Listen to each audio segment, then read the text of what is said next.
we are with my old friend, colleague, and Hall of Famer Steve Flink, talking about the second day of the US Open, the hottest day, I would say, even if there were not so many upsets like we had yesterday when Alep and Dimitrov lost. Yes, absolutely. Form held up more today, although it sure looked for a while, Ubaldo, like Djokovic could be in some trouble. Yeah. He had won the first set pretty comfortably, and then he lost the second, and he went down 1-3 in the third, break point. He was in trouble, and he was feeling that heat very badly. Was it 98 degrees?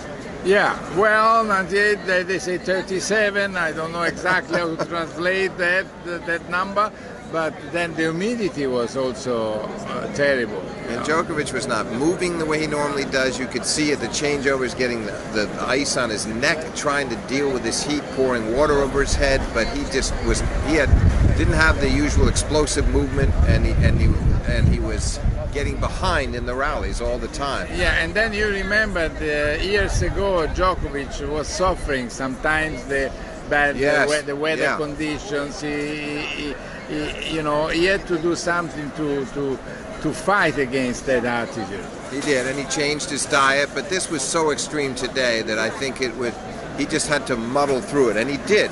Once he started to feel a little stronger, though, late in the third set, from 4-2 down in the third set, he never lost another game. Yeah, and now I think he has a good path, no? Because, he does, oh yeah. Because, he should reach, Federer without too many problems, because he has Sandgren, then maybe Gasquet, and then Carreno Busta. Yeah, all matches that he should win, absolutely. And he should be gaining confidence and getting into the flow of the tournament. And you're right, should set him up to move into the quarterfinals for that potential meeting with Federer. Listen, Steve, they say that tomorrow will be even a more brutal day in terms of heat. Well, then I'll see you the day after. I'm not showing up tomorrow. No, yes, we better stay in the air condition, which I don't like normally to stay in the air condition, but I mean here it saves you. Well, anyway, what do you think about this policy, the heat policy? Because of course there was in Australia, there's never been in the US Open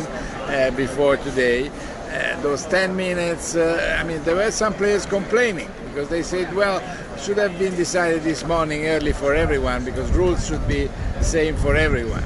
Yeah, I can understand why they feel that way, but maybe now that moving forward, that maybe for tomorrow they will make the decision earlier. I hope so. I think it was definitely the right thing for the Djokovic and his opponent. Oh, of course. Yeah. And then, then they are also talking about the roof.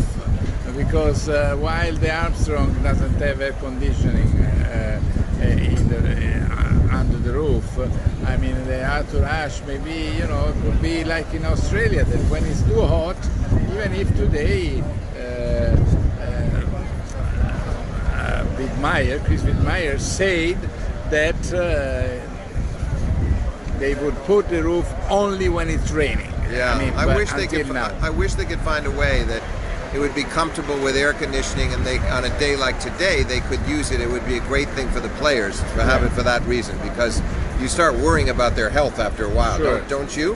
No, sure. And there were two players or three that retired. The fourth one, he had another kind of injury, but and then there were many really struggling even too much.